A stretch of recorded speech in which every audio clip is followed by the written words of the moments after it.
مَا يَفْعَلُ اللَّهُ بِعَذَابِكُمْ. Allah says, what's Allah going to get out of punishing you?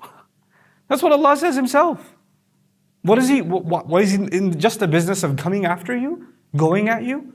So what happens with people? They are in a difficult situation, and what do? They're constantly thinking Allah is getting them. Allah is hurting them. Allah is doing this to them.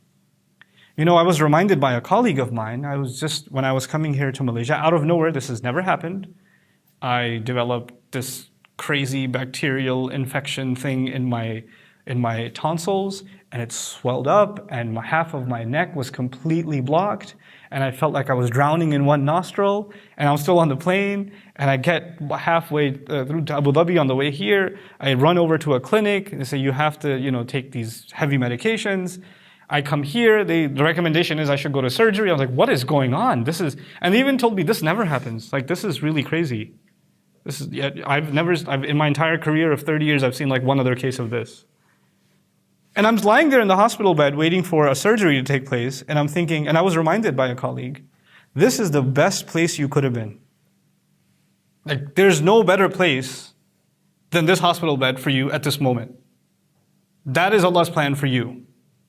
Here I am thinking I have to cancel this program, I can't go over here, I can't go over there, how are we going to manage this situation, that calendar, that meeting, all this way, I came all this way, and now look, I didn't get to do this, that, or the other.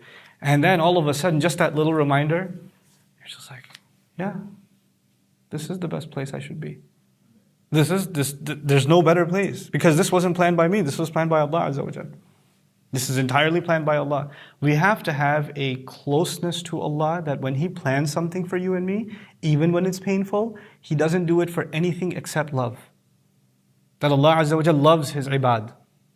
That He loves what is best for them. He loves us more than we could ever love ourselves. He cares more for us than we can ever care for ourselves. He provides us more than we could ever provide for ourselves.